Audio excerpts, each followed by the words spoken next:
110 días. Libro escrito por José Francisco Ruiz Castro. Narrador José Francisco Ruiz Castro. Capítulo 7. En la frontera entre Guatemala y México. Cuarta parte. Tal como se esperaba, el oficial mexicano tomó solo unos segundos inspeccionando mi pasaporte. La visa mexicana estaba en orden. Al mostrarle los $100, los observó con desdén e ignorándome, estampó el pasaporte haciendo más ruido de lo necesario y me despidió rápidamente. El truco había funcionado. Era parte de la excursión de mujeres, el ayudante del guía. Después de haberme tirado hacia un lado como teniendo celos, su postura resaltó y asumió un aire de importancia. La postura estereotípica de un macho latino. Luego, medio sacudió la caspa de los hombros de su uniforme y comenzó a llamar a las mujeres una por una. Las mujeres habían salido del bus luciendo tan bonitas como era posible después de haberse retocado y repintado. Sus perfumes atrajeron la atención de muchos de los hombres presentes, pero a mí me sofocaban. El oficial no pudo resistir la tentación de coquetear con ellas al verlas todas pintarrujeadas. ¿De dónde salieron tantas bellezas?, exclamó, mientras el medio afeminado del guía lo miró con impaciencia. Tan pronto como la aduana mexicana había terminado metiendo la mano adentro de varias valijas al azar, incluyendo entre las revisadas mi chorizo de lona, un silbatazo sonó indicando que el bus podía ingresar al territorio mexicano. Me uní al grupo de mujeres caminando hacia el bus, seguro que iba directo a la Ciudad de México. Justo al momento de poner el pie derecho en el primer escalón, el guía, que me había estado mirando detenidamente todo ese tiempo, bloqueando el paso, se paró enfrente a mí con el chorizo verde en sus manos. Me pidió los $100 que me había prestado tomando un profundo respiro de alivio como si su vida había sido salvada. «Buena suerte en tu viaje al norte», me dijo, casi sintiendo dolor. Por mi parte, ya estaba dentro de México y no me importaba si quería o no llevarme con sus mujeres hasta la capital. A lo mejor si hubiera coqueteado con él, el asunto hubiera sido otro. Y ya eran casi las 12 del día y se podía oler el aroma de tortillas tostadas y sopa de frijoles negros con ajo y cilantro emanando del puesto de la pupusera del otro lado de la frontera. Debe estar pensando en mí, me dije. Tuve que resistir un impulso fuerte de regresar y trabajar con ella y echar todos mis planes al carajo y recapacitar acerca de esta aventura ridícula. Sin embargo, las imágenes de Gustavo en Puebla y la de mi novia, Beatriz, en Los Ángeles, dándome vueltas en la mente, hicieron que recuperara el espíritu de determinación. Estando en territorio mexicano, supe con certeza que las oportunidades de jalones iban a ser abundantes. El área inmediata, después de la frontera, estaba llena de buses, pick-ups, furgones, carros particulares, motos y hasta un par de carretas con bueyes. Con confianza, extendí nuevamente mi brazo derecho con el pulgar hacia arriba. El primer pick-up Toyota, por cierto, me invitó a saltar a su plataforma. Con un amplio movimiento del brazo derecho tiré el chorizo arriba y me subí de golpe como jalado por la inercia del chorizo. «Lléveme tan lejos como pueda, con solo que la dirección sea hacia el norte», le grité al motorista. Parado bien derecho en la plataforma del pick-up, me arrimé junto a la parte atrás de la cabina con la mirada firme hacia adelante. El viento tropical lleno de sal abofeteaba y llenaba mis pulmones de esperanza, y a la vez hacía revolotear mi melena hippie, dándome una sensación de alta velocidad. Un flujo de adrenalina repentina me invadió Me sentí libre e imparable. Cuando el viento revolotea en la cara de uno, le da la sensación vigorizadora de que está viviendo una gran aventura, explorando un mundo desconocido. En ese momento ya nada importaba. Me imaginé flotando, volando, en lo más alto del cielo.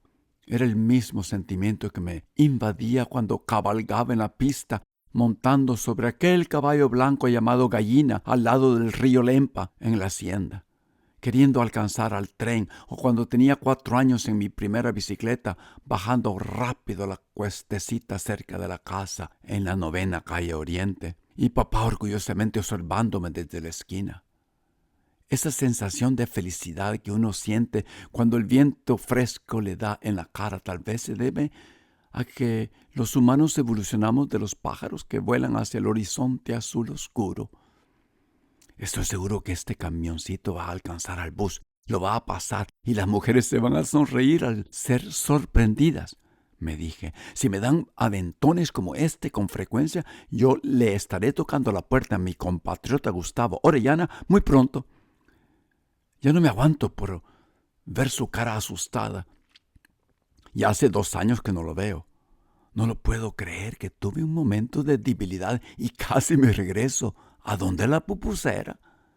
Ese mismo camino ya lo había corrido varias veces, por lo que no me parecía extraño. Gustavo y yo fuimos los únicos seminaristas que la diócesis de Santa Ana había mandado a estudiar filosofía al seminario palafoxiano en Puebla, en México. Llegamos al principio de uno de los más fríos inviernos de la ciudad de Puebla en el año académico de 1967-68, durante el cual el volcán Popocatépetl se mantuvo casi todo el tiempo cubierto de nieve. En ese mismo año, la epidemia mundial de influenza arrasó con los dormitorios del seminario, enfermándonos casi a todos, con el efecto mayor en Gustavo, quien pasó enfermo casi todo el tiempo. Para decir la verdad, no fuimos mandados, sino llevados a Puebla por el mismo Monseñor Barrera, para recorrer las más o menos 1000 millas de travesía sobre la ruta panamericana construida en 1950. Invertimos 3 días viajando en un carrito Volkswagen hecho en Alemania, de primera clase, del año y de último modelo, de color blanco Lotus, de 1300 cc. Éramos 3 sentados al asiento trasero, Gustavo, yo y un recién ordenado curita que solamente iba de paseo, el padre Abel Morán. En los asientos delanteros iba el chofer y Monseñor. El carrito traía en su techo una parrilla llena con las valijas amontonadas de 5 personas. Hasta hoy días estoy impresionado y no entiendo cómo un carrito tan minúsculo, de poco poder, efectuó ese viaje tan largo sin ninguna falla mecánica, a pesar de que habíamos excedido su capacidad de cargo por muchas libras. Por razones que nunca entendí, las preparaciones de este primer viaje se habían hecho con rapidez. Monseñor nos reunió de imprevisto para decirnos nuestro futuro. Recién acabábamos de examinarnos en los 3 exámenes llamados privados, letras, ciencias y matemáticas, para obtener el título de bachiller. El día anterior, como trabajo pastoral en mi comunidad, había formado un coro de niños de las multis para cantar villancicos el día de Navidad, y un mes antes había pasado 2 semanas en las montañas de Apaneca predicando, viviendo en un pequeño ranchito, comiendo solamente huevos crudos y nísperos, tomando agua en tecomate que me ofrecían los campesinos después de rezar el rosario. Monseñor estaba admirado por mi creatividad, mi capacidad de desarrollar una comunidad y mi dedicación. Por mi lado, solamente pensé que estaba haciendo lo que debía hacer. Uno de los lemas más repetidos varias veces al día dentro de la vida del seminario menor en Santa Ana era RIO, que significaba responsabilidad, iniciativa y observación. Para mejorar nuestra comunidad se requería, en primer lugar, observarla detenidamente para asesorar lo que necesitaba mejoramiento. Luego, teníamos que tomar la iniciativa para formular y ejecutar una solución adecuada, para después tomar la responsabilidad de rendir cuentas y presentar resultados. En ese sentido, cada año el Seminario Menor de Santa Ana organizaba un concurso poniendo Río en práctica. ¿Hay algo en nuestra comunidad que necesita ser mejorado? ¿Cómo lo podemos mejorar? ¿Quién va a tomar la responsabilidad para mejorarlo? El seminarista con la mejor observación y el plan de acción más atractivo, seleccionado por el rector y monseñor, era declarado el ganador. Algunos hacían planes para mantener los inodoros relucientes e inmaculados todo el tiempo. Otros pensaban cómo mejorar el horario diario. Otros, como Ramiro Velasco, comenzaron una publicación semanal que tituló El Semanario, donde se presentaban ponencias, poesía, cuentos y chistes. En fin, otros con aspiraciones artísticas, como era el payaso de Amaya, planificaron veladas teatrales para la comunidad, incluyendo zarzuelas, como la llamada Cadáveres Ambulantes, que llegó a ser una de las más aclamadas durante esos años, escrita por un padre salesiano llamado Felipe Alcántara en 1950. Esta obra la pusimos varias veces en Santa Ana y algunas veces de memoria, sin libreto, en las noches frías de Tacuba, cerca de los volcanes de Santa Ana y del volcán de Izalco, durante las vacaciones de final de año. Ese lema Río me dio algo de donde agarrarme cuando era un jovencito. Una plataforma donde funcionar y una estructura dentro de la cual me sentía capaz de operar.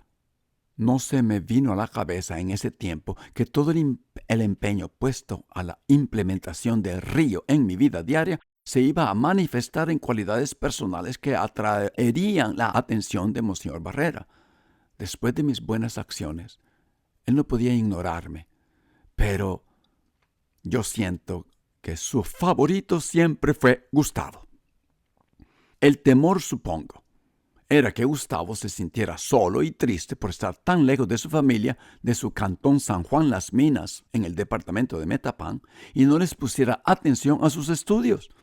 Gustavo necesitaba un compañero, y yo era el único que podía llenar esa función. Las fotos para los pasaportes y las visas de salida de El Salvador y entrada a México fueron obtenidas en un santiamén, beneficios por pertenecer al clero. Al oír las noticias, papá se puso eufórico y se escabulló para después regresar con una pacha de tic-tac. Mamá, por su parte, estaba muy orgullosa, pero con su corazón roto porque tenía que marcharme pronto, casi sin aviso. Su hijo primogénito se iba de la casa y quién sabía por cuántos años. Los ojos de mamá se pusieron llorosos también por otra razón más importante dentro de su corazón, una profunda nostalgia al pensar en sus tiempos de riqueza. Su verdadera luna de miel, aunque postergada por algún tiempo, había sido un viaje a la Ciudad de México, vía Panamá. Mis padres pasaron disfrutando 2 meses de la vida bohemia del principio de los años 1950 en la capital mexicana, volando de cabaret a cabaret, de teatro a teatro, de pista de baile a pista de baile. El club favorito era el Teatro Blanquita, donde ellos se deleitaban con las funciones de Pedro Infante, María Victoria, Toña la Negra, Cantinflas y otros artistas de la edad de oro del cine de México. Mamá, en sus años de adolescencia, había mantenido una relación epistolar con uno de los grandes cantantes y actores de ese tiempo, Jorge Negrete. Él era su ídolo. El actor terminó por mandarle a mamá un boleto de avión invitándola a que fuera a conocerlo, pero su padre, mi abuelo Rosendo, se negó a mandar a una señorita, con o sin chaperón, a la decadente vida de México. Ella, ahora casada y en su luna de miel, estaba esperanzada de finalmente encontrarse con Jorge Negrete y hablar con él. Pero eso no sucedió. En una de tantas veces que visité a papá, ya de 94 años, me mostró con mucho amor las fotos de su casamiento. Me quedé clavado por mucho tiempo viendo la carita de mamá. No había ninguna duda, con su peinado estilo de 1940, mostrando su denso cabello, sus labios gruesos pintados con lo que parecía ser un rojo intenso y llamativo, sus perlas flotando sobre el cuello. Todo combinaba para mostrar una postura llena de orgullo. Definitivamente cualquiera la hubiera confundido con una gran artista mexicana.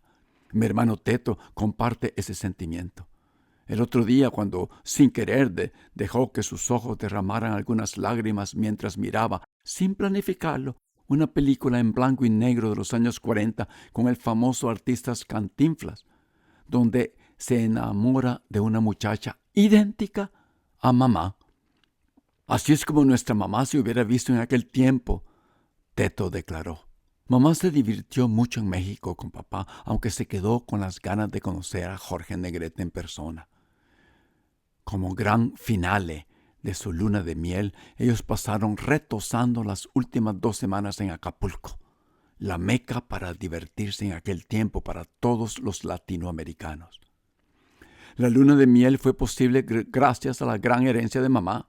La única contribución de mi padre fueron sus trajes blancos de lino, sus anteojos oscuros de carey, sus zapatos de cuero de 2 tonos y su sed insaciable para fiestas, mujeres y alcohol. Teto, desde abril 25 del año 1995, un alcohólico en recuperación gracias a Alcohólicos Anónimos, tuvo conversaciones íntimas con papá mientras se emborrachaban juntos. Teto confesó que el enfermo sin escrúpulos de papá traicionó a mamá hasta en su luna de miel, pagándole mordidas a botones del hotel para que subieran mujeres a cuartos adyacentes mientras ella dormía. Papá se había casado con mamá ciertamente más por su dinero que por amor. Después de la muerte de ella, en el año 2002, gradualmente llegué a perdonar a mi padre. Pensé que era injusto tenerle odio a un anciano, pero no fue fácil. Me llena de ternura, sin embargo, en estos momentos pensar en lo que mi hermano Rafael, el que nunca se vino a vivir a USA y con quien papá vivió sus últimos 6 meses de vida, me dijo cuando fuimos con Teto al funeral de nuestro viejo papá. Según Rafael, las últimas palabras que mi padre pronunció segundos antes de morir fueron estas: «Ahí está Rosita». Papá murió pensando y viendo la imagen de mamá. A pesar de todo, en la muerte se dio cuenta de todo el amor, lleno de inmenso sacrificio, que mamá le había dado a él y a sus hijos. Aquellos días en las playas de Acapulco habían sido los más maravillosos de las vidas de mis padres. Pero, apenas menos de una década después de mi nacimiento, ellos no sabían si iban a tener suficiente dinero para comprar leche para sus 4 varones. Le había tomado a papá 10 años cortos de borrachera diaria, engendro estúpido de hijos con otras mujeres, viajes frecuentes, juegos de cartas en las noches y una vida sexual patológica para extinguir la pequeña fortuna de mamá. Cuando les anuncié que me mandaban a México a estudiar, su luna de miel volvió a saltar vivamente en sus mentes. Sí, entiendo ahora la fuerza emocional que sus memorias añadieron al oír mi noticia. Mamá llorando de alegría y papá despertando momentáneamente de su estupor alcohólico. Además, mi beca para ir a estudiar a México había llegado como una gran sorpresa para todos. Monseñor no había dado nada de entrever. Por lo visto, Gustavo y yo estábamos hechos de la fibra que se necesitaba para llegar a ser presbíteros y monseñores de la iglesia, y ella estaba dispuesta a invertir mucho dinero en nuestro entrenamiento filosófico, teológico y espiritual. El padre Camilo, nuestro rector después del padre Chus en Santa Ana, nos corroboró recientemente a Gustavo y a mí cuando tomábamos un café en Mr. Donut, una cafetería de comida rápida en Santa Ana, que habíamos sido mandados exactamente para eso, para llegar a ser obispos y arzobispos algún día. Pero no todo se desarrolló en el futuro como a la iglesia le hubiera gustado. Casi 3 años después, Gustavo desertaría del seminario y se quedaría en Puebla. Él nunca regresaría a vivir a El Salvador. Se enamoró de la muchacha más bella de la ciudad, Elcita, durante una campaña de evangelización promovida por el Seminario de Puebla. Gustavo no pudo abandonar a su novia. Estábamos ya para recibir la licenciatura en filosofía en nuestro último año, ni tampoco pudo él hacerle frente al asunto regresando a Santa Ana para comparecer ante Monseñor Barrera y su familia. Gustavo, cobardemente, optó por escribir una carta afirmando su decisión de explorar el mundo antes de comprometerse a una vida eclesiástica. Su familia supo que se había salido del seminario 2 años después. Monseñor, aunque estoy seguro que se sintió dolorosamente defraudado, lo comprendió. El suspender los estudios por 1 año para mantenerse más de lleno al ambiente del mundo, de la gente, antes de comenzar los estudios serios de la teología y cumplir todos los requisitos para ordenarse como sacerdote de Cristo, era recomendado por el obispo. Antes de nuestra separación definitiva, Gustavo y yo subimos a la curia de Puebla para pedir dinero de nuestra cuenta que Monseñor había abierto para nosotros. Gustavo me dice ahora que le di mi dinero para que él pudiera mantenerse por un tiempo en Puebla. La noche anterior a mi partida de regreso a Santa Ana, El Salvador, la pasé con Gustavo en el cuarto que ya había alquilado en una de las pensiones del centro de la ciudad. No dormimos esa noche. Hablamos hasta el amanecer de nuestros propósitos, de nuestro futuro, de nuestra vocación. Gustavo lloró y tembló esa noche de tristeza, de miedo y de soledad, un poco inseguro de su decisión. Su decisión de desertar del seminario y quedarse en Puebla, lo que había meditado durante su último año en el seminario, habría de definir el resto de su vida. Fue monumental. Ahora tenía que vivir con las consecuencias de ello, malas y buenas. Nosotros habíamos competido académicamente, consciente o inconscientemente, pero éramos amigos íntimos y nos llevábamos como hermanos. Resulta que siempre es más difícil emocionalmente para el que se queda que para el que parte. El futuro de Gustavo era muy incierto, pero el mío yo lo pensaba claro. Llegando septiembre, yo me veía en Lovaina, Bélgica, en mi primer año de teología. Esa última noche me rogó varias veces que me quedara en Puebla con él.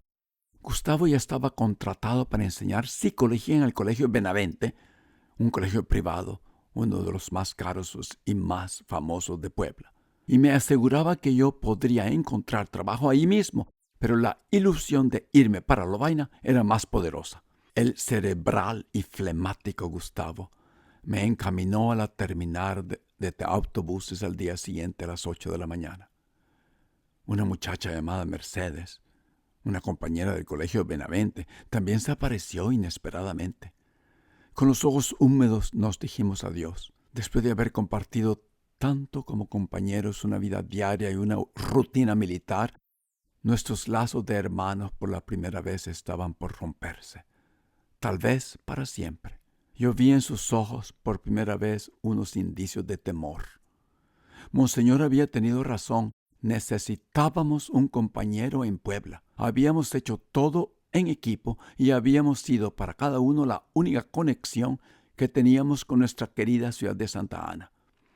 Había tenido la impresión la noche anterior que Gustavo estaba actuando irracional e impulsivamente, muy fuera de su carácter flemático. Esa manera de actuar sin pensar le pertenecía, de acuerdo con la antigua categoría griega, a mi temperamento sanguíneo.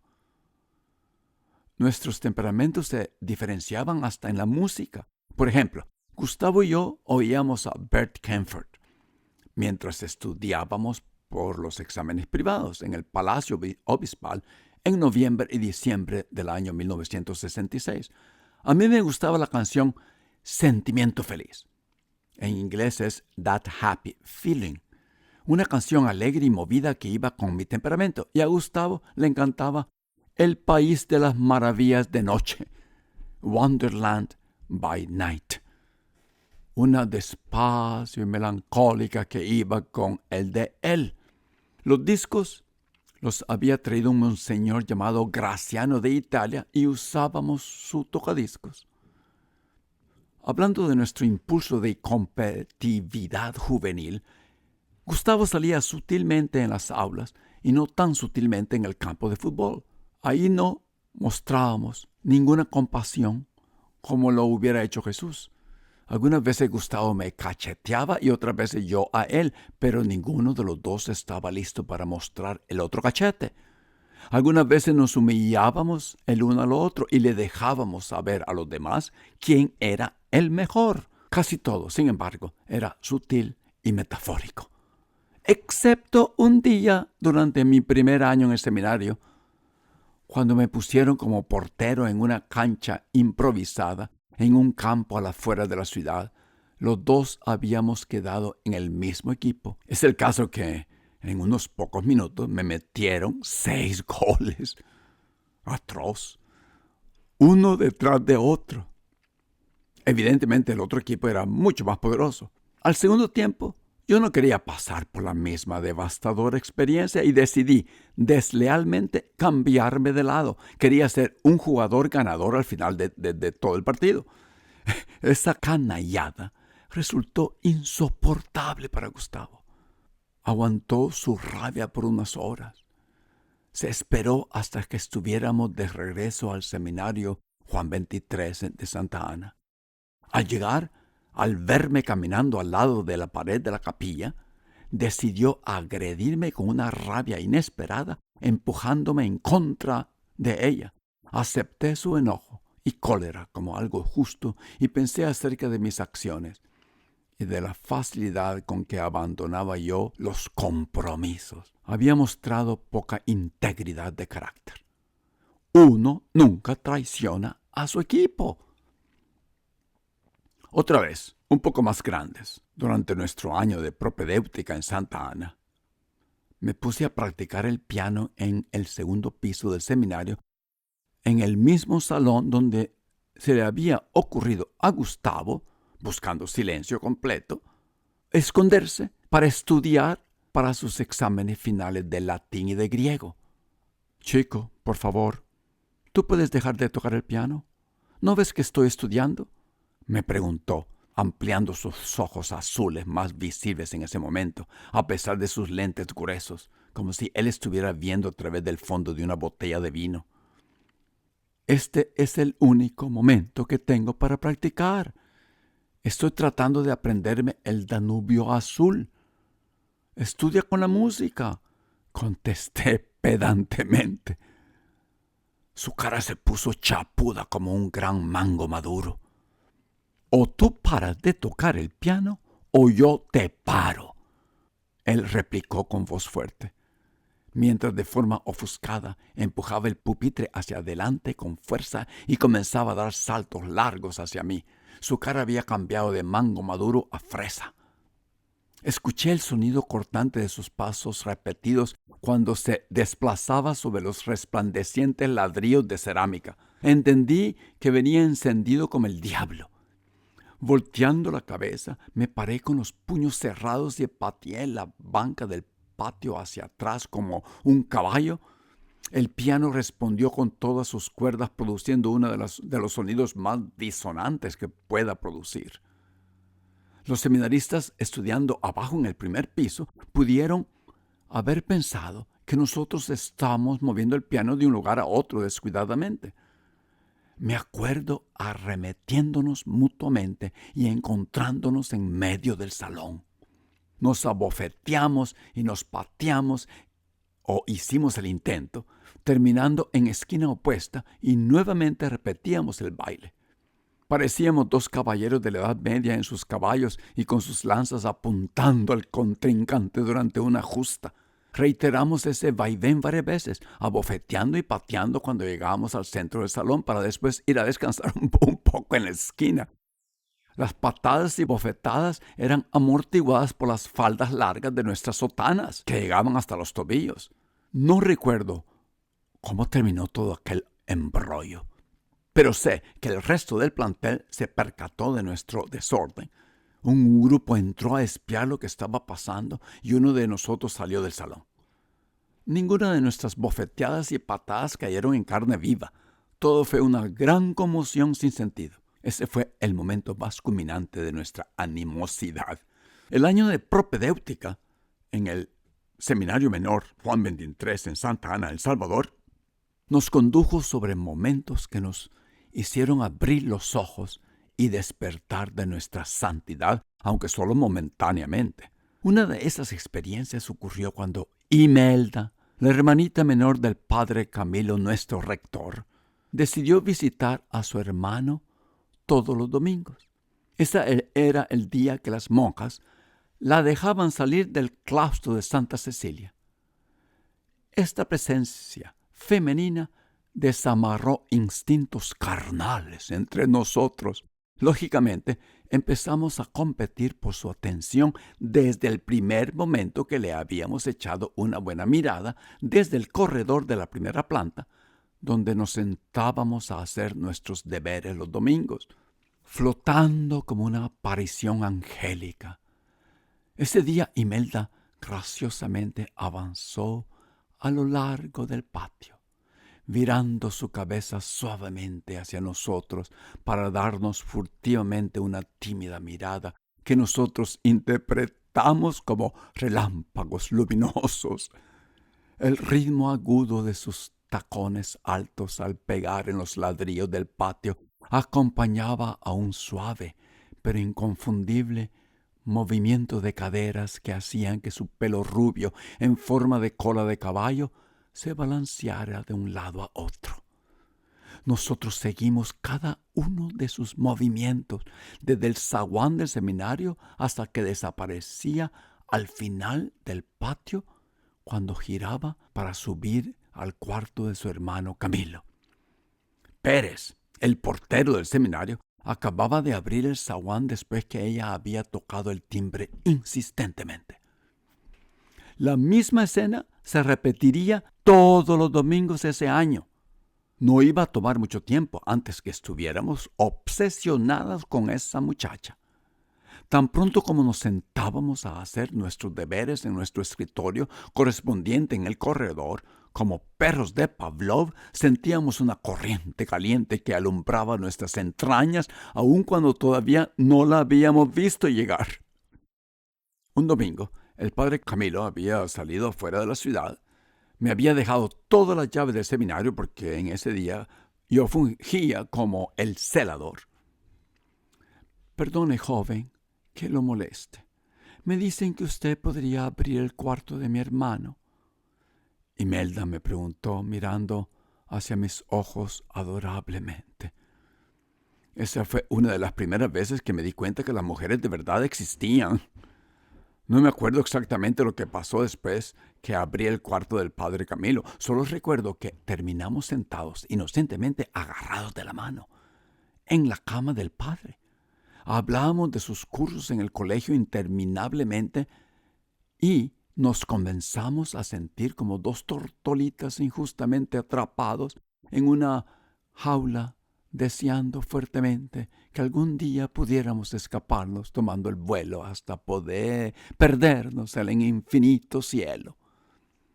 Mientras tanto, el flemático y cerebral de Gustavo, que había estado observando todos mis movimientos desde el momento que Imelda me había pedido las llaves, tan pronto como vio que me había desaparecido, sospechando que algo podía suceder, decidió irrumpir en el cuarto del padre Camilo. Nos encontró sentados en la cama, me asusté y en un instante me paré. Algunos seminaristas te andan buscando, quieren permiso para tomar un recreo, y tú te has perdido todo el día, exclamó con celos y rencor, mientras su mente pecaminosa probablemente nos imaginaba besándonos y abrazándonos tendidos en la cama del padre Camilo. Ese día, la mano izquierda calurosa de Imelda hizo que mi corazón se saltara varios latidos.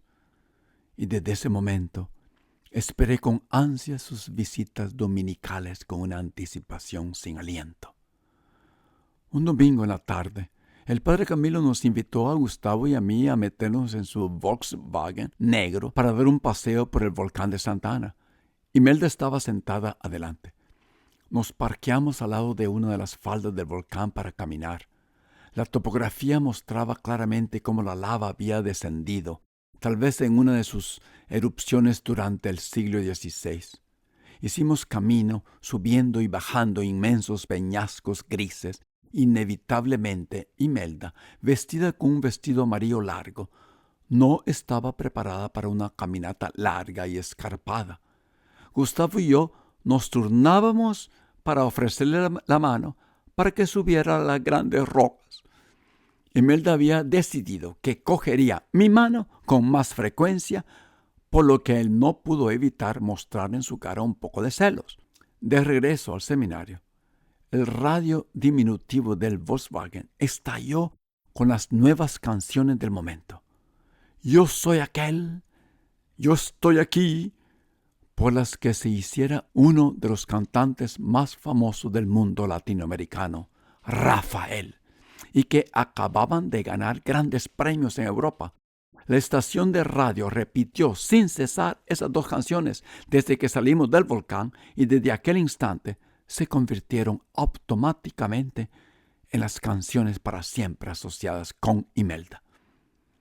Nuestro idilio puro y platónico no pasó desapercibido. Un poco después de nuestro paseo al volcán, el padre Camilo, llamándome a su oficina y con una cara seria, me preguntó si estaba enamorado de Imelda y si quería casarme con ella, porque si esos eran mis deseos, él me aceptaría felizmente como su cuñado. Su pregunta me sorprendió. ¿Será posible que los cristianos muy devotos se tengan que casar después de haberse tomado románticamente de la mano con una mujer? Me pareció precipitada y espeluznante. Aún no sabía que era un amor romántico. Estaba seguro que lo que sentía cuando estaba junto a Imelda no era lo que yo esperaba que el amor fuese, una pasión loca, incontrolable e imparable. Yo tengo vocación para ser sacerdote. No me quiero casar, le respondí al padre Camilo. Desde ese momento, Imelda dejó de llegar al seminario domingo a domingo. Hasta el momento, durante las vacaciones de las fiestas julias, cuando enfermé de paperas y me aislaron de todo el grupo poniéndome en un cuarto al final del patio, Imelda le rogó a su hermano que la dejara visitarme todos los días y traerme material para leer. Ella me trajo varios libros, pero el que más hizo una impresión en mi ser y mi mente calenturienta fueron las fábulas y cuentos poéticos de Christian Andersen. Lágrimas rodaron sobre mis mejillas al final del cuento llamado Bajo el Sauce. Cuando niños, Nud y Johanna juegan bajo el viejo sauce, cuyas ramas cubren el pequeño arroyo que fluye hacia el mar en la ciudad de Ñoj. A veces ambos se sientan debajo del árbol mientras Johanna le canta a Nud. El pueblo admira su voz angélica. Una vez que se convierten en adolescentes, Nud declara su amor por Johan, quien le dice que ella lo ama como a un hermano y nada más. Nud, con su corazón profundamente roto, abandona Dinamarca y toma un largo viaje por Europa para olvidarse de ella. Varios años después, se encuentra dentro de la Casa de la Ópera de Milán y ¿a quién ve? A Johanna, como la prima donna de la ópera. La audiencia se vuelve eufórica y las personas sentadas a su lado le dicen que ella es la cantante más famosa de Europa. Decide esperarla afuera de la casa de la ópera después del espectáculo, con muchas otras personas que quieren verla caminar hacia su carruaje. Ella, al salir, les da la mano a muchos de los que habían esperado su salida. Llega el turno de Nud. Él la mira a los ojos y exclama, «¡Johanna!». Ella lo mira a los ojos, le da la mano, pero no lo reconoce. Un hombre muy elegante, su prometido, viene a darle su brazo y la encamina hasta el carruaje. Nud, todo derrotado, decide caminar de regreso a Ñoj para ver a sus padres, a pesar de que está en pleno invierno. Todo agotado a medio camino de su destino, encuentra un árbol de sauce junto a un pequeño arroyo y decide descansar. Tiene un feliz sueño con Joanna y siente las ramas del árbol que lo sostienen con amor paternal.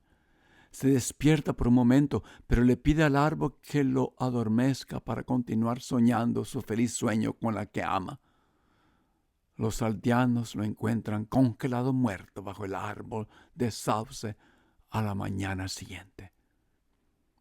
A la primera vez que me senté debajo de uno de los sauces que adornan la orilla de la lagunita artificial de Boston Garden, el parque central de Boston, mis pensamientos se dirigieron al pasado y a ese momento del cuento y a la cara de Imelda y lo presto que decidí dejarlo todo para seguir mi vocación como seminarista. Acababa de renunciar a un amor incipiente para seguir una vida religiosa. Pero no estoy seguro ahora si era una convicción profunda. Pudo haber sido una sumisión a lo que otros esperaban de mí. Imelda me leyó este cuento y muchos más en voz alta sentada en la cama conmigo. Ella también pidió que nos trajeran frutas y purés de la cocina y dejó sugerencias de comidas para mí. Después de esas visitas, jamás la volví a ver.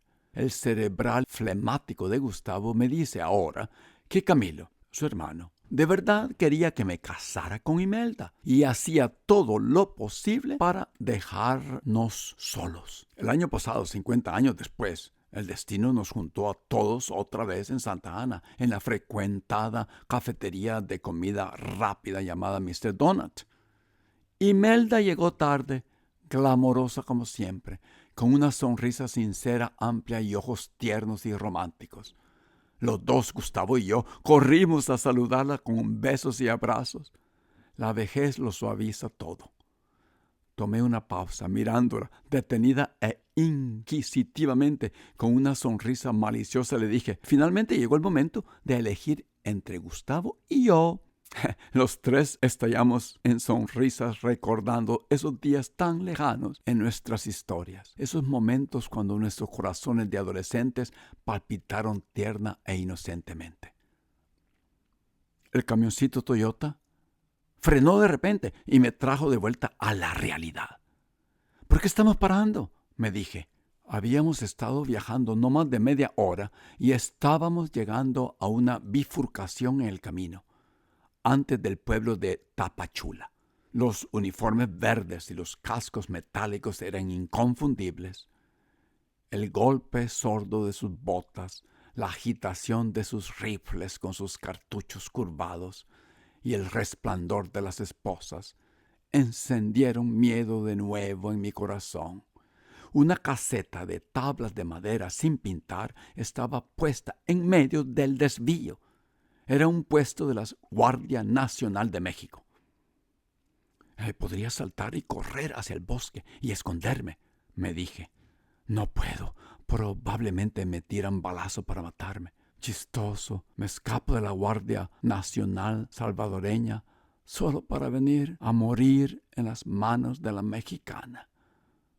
El guardia más bravo y más viejo de la caseta me ordenó que me bajara del camioncito. ¡Pasaporte! Quiero ver los $100 que llevas para gastar en México, gritó sosteniendo la metralleta. Él ya sabía la respuesta. Uno de los oficiales acababa de decirle por el radio que parara ese camioncito. Los dos estaban esperando una mordida de mí, creyendo que no le había regresado al guía los $100. Su trampa fracasó. Mis bolsillos estaban vacíos.